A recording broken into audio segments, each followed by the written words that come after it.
Glory to God. Hallelujah. Buksan po natin ang ating Biblia sa Psalms 91. Pag-aralan po natin ito. Isa-isahin natin. Psalms 91 verse 1. Siyang naghahangad ng pagkupkop ng kataas-taasan at nananatili sa pagkalinga ng makapangyarihan ay makakapagsabi, Yahweh, mugat kanlungan, ikaw ang aking Diyos, ang Diyos na tangi kong pinagkakatiwalaan. Sa English version po, sabi doon, Psalms 91. Sige po, let's turn our Bibles there. He who dwells in the secret place of the Most High will rest under the shadow of the Almighty. Sa Tagalogin natin mismo yung English na yon. Siya na nakatira o nananahan sa lihim na dako ng kataas-taasan ay mananatili sa ilalim ng anino ng makapangyarihan. Ulit, siya na nananahan sa lihim na dako o lugar ng kataas-taasan ay mananatili or mamamahinga sa ilalim ng anino ng pinaka makapangyarihan. Ano kaya tinatawag nila doon na secret place? Sabihin niyo po, secret place. Sa Tagalog, tawagin nating lihim na dako or lihim na tagpuan. Ano kaya ang ibig sabihin nun? Siya na nananahan sa lihim na dako ng kataas-taasan ay magkakaroon ng kapahingahan sa ilalim ng anino ng kataas-taasan, under the shadow of the Almighty. When we say secret place, sa Old Testament, pag sinabing ganon, secret place or lihim na dako or lihim na tagpuan, hindi po ito isang literal na lugar. It is not a physical room or place o gusali, hindi. Ang lihim na dakong ito ay nabubuo kapag ikaw at ang Diyos ay nagkakaroon ng one-on-one encounter. Para ba ang halimbawa, yung mga mag-boyfriend and girlfriend, meron yang silang tinatawag na tagpuan.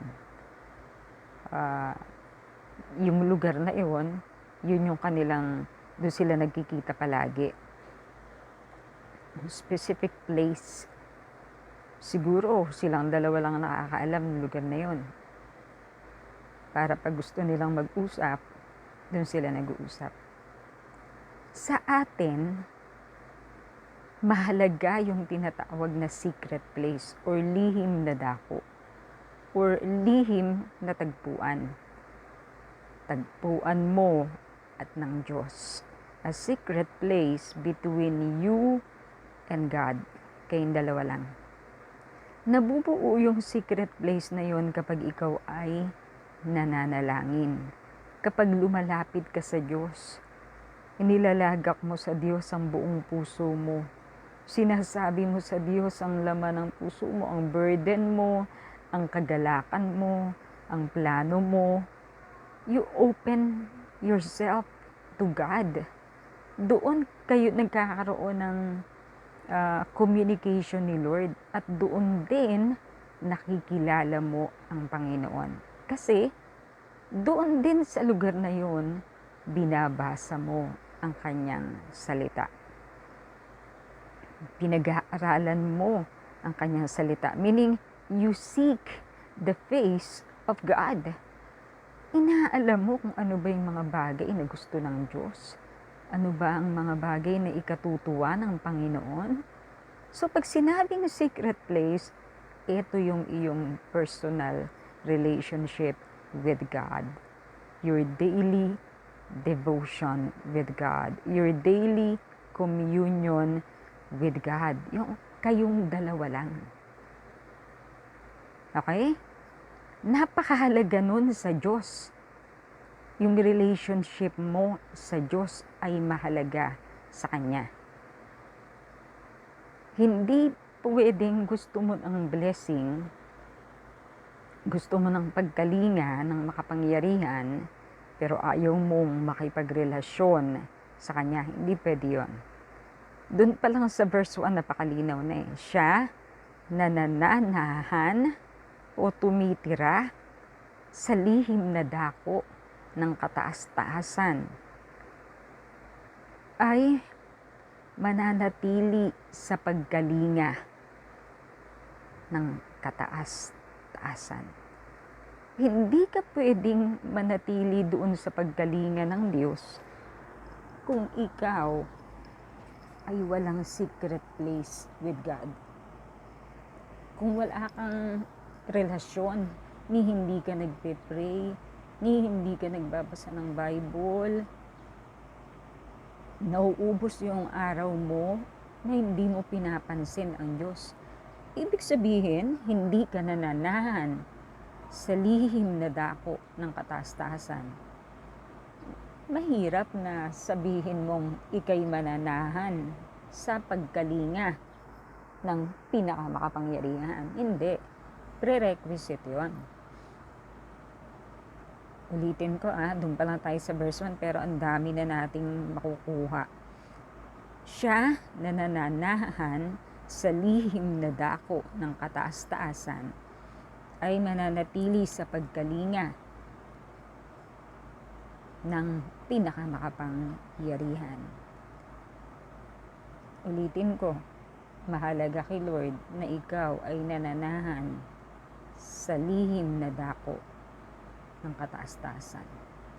Meron kang personal, solid, strong, intimate, napaka-close na relasyon sa Diyos. Every day. Hindi lumilipas sa mga araw na wala kang komunikasyon kay Lord.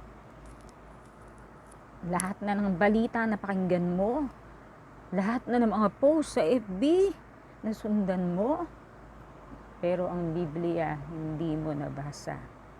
Hindi ka nagkaroon ng oras, talagang quality time with God. Wala kang secret place with God. Hindi gusto ng Panginoon yan. Kung gusto mo manatili sa ilalim ng kanyang pagkalinga, kailangang manahan ka sa lihim na dako ng kataas-taasan. Number 1 yun. Pero yun yung pinakamaalaga. Kapag wala yun, wala na rin yung mga susunod na pagpapala. Sa verse 2, and I will say of the Lord, He is my refuge and my fortress, my God in whom I trust. So, ibig sabihin, kung meron kang lihim na dako, kasama ang kataas-taasan, ay makakatiyak ka na siya ang iyong muog, ang iyong kanlungan, ang iyong Diyos na tangi mong pinagkakatiwalaan. Ano ba ibig sabihin ng refuge? Kung bibigyan natin ng kahulugan ang refuge, di ba ginagamit din yan word na refugee? Yung mga nakikitira o halimbawa from Vietnam, naging refugee sila dito sa Pilipinas. Meron silang naging kanlungan dito. Pag sinabing refuge, ito yung tahanan mo. A condition of being safe or sheltered from pursuit, danger, or trouble. Halimbawa, merong humahabol sa iyo na masamang tao. Sa isang lugar, meron kang napagtaguan. naging safe ka doon. Nalayo ka sa trouble. Yun yung tinatawag na refuge. Yung refuge ay lugar na safe place. Safe, malayo sa mga masama. Ikaw ay kinakalinga, inaalagaan. Yun yung refuge. Ang Diyos ba ang iyong refuge? Sa Kanya ka ba tumatakbo? Kung may problema ka, sa Kanya ka ba tumatakbo kapag maganda ang buhay mo? O tumatakbo ka lang talaga sa Kanya kapag may sakit ka, feeling mo mamamatay ka na? Hindi ganon.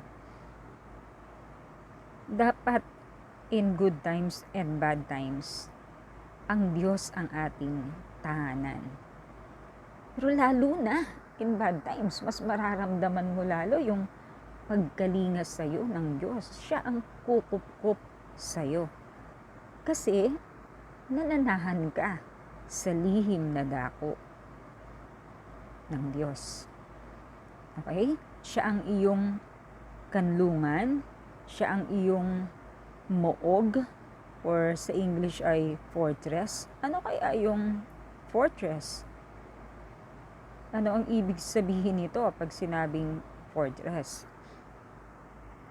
Ang fortress ay a military stronghold, especially a strongly fortified town fit for a large garrison. So ito ay kuta. Nandito yung mga sundalo. Nandito yung mga army. Nandito yung backup mo. Yung mga kakampi mo. Nandyan sa fortress. Ano yan, strong place yan kasi nandyan yung mga kakampi mo. Ang Diyos ang iyong fortress. Siya ang iyong sandigan. Siya ang sa iyo ay magtatanggol. Yun si Lord. Kanlungan mo, moog mo. Pag tumakbo ka kay Lord, panalo ka na. Kasi, si Lord yung kasama mo eh. If God is for us, who can be against us? The battle belongs to the Lord. Sabi din dito, kung si Lord yung iyong kanlungan, kung si Lord ang iyong, kung sa Kanya ka nananahan, siya rin ang iyong Diyos. Ano ibig sabihin niyan? Pag sinabing siya ang iyong Diyos, siya ang nasusunod sa buhay mo. Hindi ikaw. Hindi basta, Diyos, tulungan mo po ako. Hindi ganoon. Pag sinabi mong siya ang iyong Diyos, si Yahweh ang iyong Diyos, ibig sabihin, nagpapasakop ka, nagpapailalim ka, sumusunod ka sa Diyos. Pagpapakita yon na ang Diyos nga ang iyong kanlungan, na meron kang lihim na tagpuan sa Diyos. Kasi siya ang iyong Diyos. Siya ang nasusunod. Ano pa? In Him or in whom I trust. Sa Diyos ka nagtitiwala. Yung verse 2 ay paliwanag pa rin nung verse 1.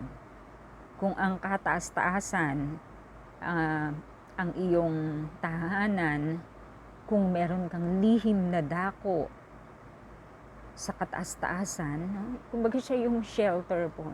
Nakatira ka sa Diyos. Siya ang iyong tahanan. Pangangalagaan ka niya. At masasabi mo nga na ang Diyos ang iyong kanlungan, ang iyong muog. Siya ang iyong Diyos. At siya ang iyong pinagkakatiwalaan. Okay? Verse 3. Ano ang gagawin ni Lord kung siya ang iyong kanlungan? Verse 3, surely He will save you from the fowler's snare and from the deadly pestilence. Nakakatiyak akong ililigtas ka niya sa mga patibong ng kaaway. Pag sinabing patibong, hindi mo yun alam. May mga trap na inilagay ang kaaway. Kumbaga sa modern day na natin, halimbawa, merong mga landmines, may mga tanim na bomba, pag inapakan mo, hindi mo alam, sabog ka. O kaya merong mga lihim na trap. Meron ding mga ganon sa Satanas sa mga Kristiyano, sa atin. Ano sabi ng Biblia? Ililigtas niya tayo sa mga trap ng kaaway. Kahit hindi natin alam yon, siya ang magliligtas sa atin kasi siya ang ating kanlungan. Kasi meron tayong lihim na pakikipagtagpo sa Diyos. Sa ating buhay, siya ang ating muog, ang ating sandigan, ang ating Diyos, ang ating pinagkakatiwalaan. Ano pa? Ililigtas ka rin niya mula sa nakamamatay na salot. Ililigtas ka niya kahit sa salot, hindi mo din nakikita yun. Halimbawa, yung COVID-19, hindi natin nakikita yon, salot yon. Pero ililigtas din tayo ng Diyos sa nakamamatay na salot na yon. Kung, laging may kung yan di ba? Kung ikaw ay nananahan sa lihim na dako ng taasan, dapat meron kang relasyon sa Diyos. Matatag na relasyon sa Diyos. Remember that. Sa atin ng mga tao, kapag ikaw ay anak, hindi ka pwedeng pabayaan, hindi ka pakainin, hindi ka intindihin, lalo na kung bata ka pa. Lalo na sa Diyos. Kung ikaw ay anak ng Diyos at meron kang relasyon sa Kanya bilang iyong ama, matatag na relasyon, iingatan ka niya, ililigtas ka niya sa mga patibong ng kaaway, ililigtas ka niya sa nakamamatay na salot. Sa verse 4, He will cover you with His feathers. Tatakpan ka niya ng kanyang mga balahibo. At sa ilalim ng kanyang pakpak, ikaw ay magiging ligtas. Makakahanap ka ng kanlungan sa ilalim ng kanyang pakpak. Try to imagine, parang ganito yun yung inahin at yung mga sisiw. Nasa ilalim ng pakpak ng inahin ang mga sisiw. Yun yun. Ganon yung itsura natin. Nasa ilalim tayo ng pakpak ng ating Diyos. Siya ang ating kanlungan. Protected tayo. Safe tayo. Secure tayo. Kasi nasa ilalim tayo ng pakpak ng taasan. Ingatan niya tayo. Ang problema, mga kapatid, kapag ikaw ay umalis sa ilalim ng pakpak ng Diyos. Kapag ang sisiw ay matigas ang ulo, umalis, nakaabang na ang mga aso at mga pusa para siya sagpangin. Mapapahama ka lang kung hindi ka susunod sa Diyos. Kung hindi ka magpapasakop sa Kanya. Doon makakakilos ang kaaway para ikaw ay sirain, nakawan o patayin. Napaka-safe na place na tayo ay nasa ilalim ng pagkupkop ng ating Diyos. Ano pa? His faithfulness will be your shield and rampart. Ang kaniyang katapatan ang iyong magiging panangga at rampart. Okay, pag sinabing panangga, alam natin yan, nandito sa ating arm. Kapag may bumato sa'yo, sanggain mo, hindi ka matatablan. Pero mas matindi pa yung rampart. Yung rampart ay mataas na wall na nakapalibot sa'yo. Meron kang protective wall around you. Para yung mga sibat ng kaaway, mga palaso niya, mga pana niya, hindi tatalab sa'yo. Kasi the Lord our God is your wall of protection. Nakapaligid sa'yo yung mataas na wall. Yun ang katapatan ng Diyos sa ating buhay. O, diba? Saan ka pa? Sino ang makakapagbigay sa iyo ng ganong proteksyon, ng ganong pag-iingat? Tanging ang Diyos lamang. Kaya everyday, maganda binabasa nyo to At pag binasa nyo, verse by verse o word per word, unawain nyo Verse 5, you will not fear the terror of night, nor the arrow that flies by day. Hindi ka matatakot sa mga lagim na magaganap paggabi. Hindi ka rin matatakot sa mga palaso na lumilipad sa umaga. Kasi noon wala namang mga baril. Ang usual na gamit nila ay palaso o kaya pana, sibat, tabak, mga ganon. Ang promise ng Panginoon, iingatan ka niya. Bawa paggabi, merong mga masasamang nangyayari paggabi, iingatan ka niya. You will not fear, hindi ka matatakot sa mga lagim na magaganap sa gabi. O kung umaga naman, hindi ka rin matatakot sa mga lumilipad na mga palaso o sibat. Verse 6, nor the pestilence, kahit na yung mga salot na gumagapang sa dilim. O diba, yung mga salot na yan sa gabi, kumbaga darkness, hindi naman literal na gabi, kundi darkness, something evil, hindi kay Lord. So yung mga pestilence na yan na lumulusob o nagkakalat sa kadiliman, iingatan ka rin ni Lord. Nor the plague that destroys at midday. At kahit pa yung salot na naninira sa katanghaliang tapat. Kung papansinin mo, umaga, tanghali, gabi, nandyan ang pag-iingat ng Diyos sa atin. Diba? Yung mga nakakatakot na magaganap sa gabi, ingatan ka niya.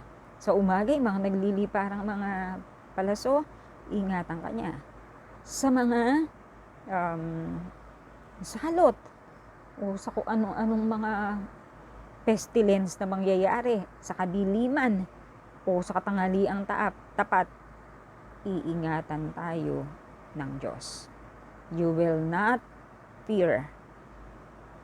Hindi mo katatakutan ang mga nakakatakot na magaganap paggabi, ang mga sibat na nagliliparan sa umaga, ang mga salot na gumagapang sa kadiliman, at ang mga salot na naninira sa katanghalian. Hindi mo katatakutan. Verse 7, 1,000 may fall at your side, 10,000 at your right hand. Sa iyong tabi, 1,000 ang mamamatay. At sa bandang kanang kamay mo naman, ay 10,000 ang mamamatay. Pero, hindi yan makakalapit sa'yo. Okay? Malayo. Hindi yan makakalapit sa'yo. You will only observe with your eyes. Verse 8, makikita mo lamang yan, mamamasdan mo lamang yan sa iyong mga mata. At makikita mo ang kaparusahan ng mga makasalanan. Makikita mo lang, pero hindi ka makakasama sa kapahamakan o kaparusahan na magaganap. Kasi yung protection ng Diyos nasa iyo. Bakit? Kasi nananahan ka sa lihim na dako ng kataas-taasan. Okay? Tignan mo yan, yung mga verse na sa baba, tignan mo papataas. Laging mag-uugat ka doon sa relasyon mo.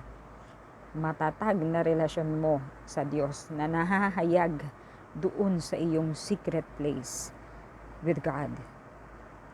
Verse 9, if you make the Most High your dwelling, even the Lord who is my refuge, kung iyong ang gawing ang kataas-taasan na iyong tahanan, walang iba kundi ang Panginoon na aking kanlungan. Karagdagan sabi pa ni David, verse 10, then no harm will befall you. Kung gayon, walang masamang babagsak sa'yo. Walang makakasakit sa'yo. No harm will befall you. No disaster will come near your tent. Walang masamang mga pangyayari ang magaganap malapit sa'yo. It will not come near your tent. Hindi makakapasok sa bahay mo. Hindi makakapenetrate sa'yo. Kung ikaw ay nananahan sa kataas-taasan.